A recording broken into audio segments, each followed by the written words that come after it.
हरिपुर गांव में दो पड़ोसी रहते थे, गोविंद और राकेश। गोविंद अपने खेत में काम करता और राकेश बाजार में अमरूद बेचता।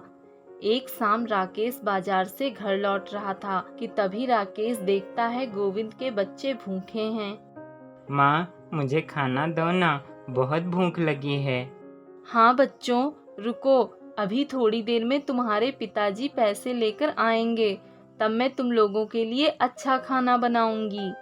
नहीं माँ, मुझे अभी भूख लगी है, मुझे अभी खाना दो। राकेश को उन बच्चों पर दया आ जाती है और राकेश बच्चों के पास जाकर दोनों को एक एक अमरूद दे देता है। बच्चों, ये अमरूद खा लो, फिर माँ जब खाना बनाएगी तब खाना खा लेना। अमरूद पाकर बच्चे खुश हो जाते हैं और राकेश अपने घर चला जाता है।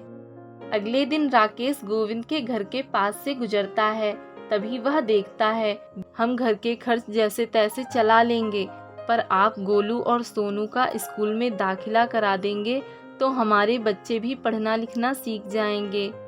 सुषमा, मैं भी चाहता हूँ कि मेरे बच्चे पढ़ लिख जाएं, पर तुम तो जानती ही हो कि हमारे घर की हालत कितनी खराब है। जितना पैसा मिलता है वो सब सुबह से शाम तक राशन सब्जी में ही खर्च हो जाता है। गोविंद और उसकी पत्नी की बातें सुनकर राकेश उनके पास जाता है और राकेश गोविंद को कुछ पैसे देता है। गोविंद, मैं यहाँ से गुजर रहा था, तभी मैंने तुम्हारी बातें सुनी। ये पैसे तुम रख लो, ये पैसे तुम्हारे काम आएंगे। इतना कहकर राकेश वहाँ से चला जाता है। अब राकेश जब भी शाम को बाजार से लौटता, वह गोविंद के बच्चों को एक एक अमरूद खाने को दे देता। एक दिन रात के समय राकेश मटका लेकर जंगल की तरफ जाता है, तभी वहीं खड़ा गोविंद राकेश को देख लेता है। अरे, ये राकेश इतनी रात को जंगल की तरफ क्यों जा रहा है और इसके हाथ में ये मटका कैसा है? गोविंद भी राकेश के पीछे पीछे जंगल की ओर जाता है। तभी गोविंद देखता है राकेश के मटके में ढेर सारे रुपए रखे होते हैं और राकेश उस मटके को एक पेड़ के नीचे गड्ढे में छिपा देता है। अरे, इस मटके में तो बहुत पैसे हैं। इस राकेश के पास इतने सारे रुपए कहाँ से आए और वह इसे जंगल में क्यों छिपा रहा है? तभी गोविंद के मन में लालच आ जाता है। अगर ये रुपए मुझे मिल जाएं तो मेरे कष्ट दूर हो जाएंगे और मैं अपने बच्चों का स्कूल में दाखिला करवा सकूंगा और भी ढेर सारी समस्याएं हल हो जाएंगी। राकेश के जाने के बाद गोविंद चुपके से उस मटके को चुराकर अपने घर ले आता है। अरे, ये क्या है? ये मटका कहाँ से लाए? अरे चुप रहो, इस मटके के बारे में किसी को कुछ नहीं बताना, समझी? लेकिन इस मटके में है क्या? अरे, इस मटके में ढेर सारा धन है और इसके बारे में किसी को कुछ नहीं बताना, वरना ये जिसका है वो ले जाएगा। पर ये है किसका और आप इसे क्यों ले आए हो? ये तो मुझे भी नहीं पता कि ये किसका है, पर ये मुझे मिला है। अब ज्यादा सवाल मत करो। गोविंद मटके को घर में छिपाकर रख देता है। कुछ दिनों बाद राकेश उस पेड़ के पास जाता है, तभी वह देखता है वहाँ मटका नहीं होता है। राकेश के मानो पैर के नीचे से जमीन खिसक गई हो। हे भगवान, ये क्या हो गया? मेरे पैसे कहाँ गए? अब मैं क्या करूं?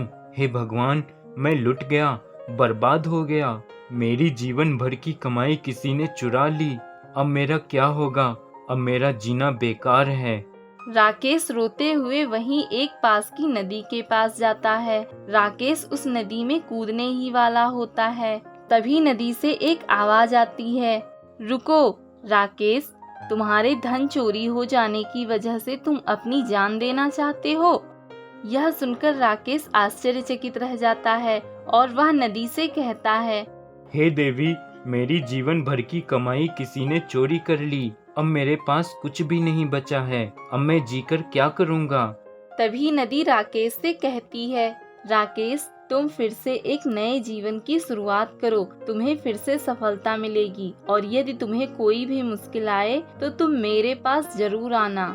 राकेश नदी की बात मानकर वापस घर चला जाता है। अगली सुबह वह देखता है कि उसकी टोकरी में रखे अमरूद सोने के अमरूद बन चुके हैं। यह देखकर राकेश बहुत खुश हो जाता है और खुशी से झूमने लगता है। तभी गोविंद राकेश की आवाज सुनकर राकेश के घर आ जाता है और वह टोकरी में रखे सोने के अमरूद को देखकर कहता है, राकेश क्या हुआ? तुम इतना शोर क्यों मचा रहे हो? और ये सुनहरे अमरूद कहाँ से लाए हो? तभी राकेश गोविंद को सारी बात बताता है और गोविंद से कहता है, गोविंद, तुम इसमें से कुछ सोने के अमरूद ले लो और अपने बच्चों का भविष्य अच्छा बनाना। राकेश की बात सुनकर गोविंद बहुत शर्मसार हो जाता है और कहता है, राकेश, मैं ये सोने के अमरूद नहीं ले सकता। मैंने पहले से ही तुम्हारा सब कुछ ले लिया है। क्या? यह क्या कह रहे हो तुम गोविंद? हाँ राकेश, मैंने ही जंगल से पेड़ के नीचे छुपा तुम्हारा रुपयों से भरा मटका चुरा लिया था। मुझे माफ कर दो राकेश, मैंने तुम्हारे साथ बहुत गलत किया। गोविंद, ये अमरूद में से तुम कुछ अमरूद ले जाओ, क्योंकि अगर तुमने मेरे रुपए नहीं चोरी किए होते तो मैं ना ही नदी के पास जाता और ना ही आज मुझे ये सोने के अमरूद मिलते। राकेश कुछ अमरूद गोविंद को दे देता है और बाकी अपने पास रख लेता है और खुशी खुशी अपना जीवन जीता है।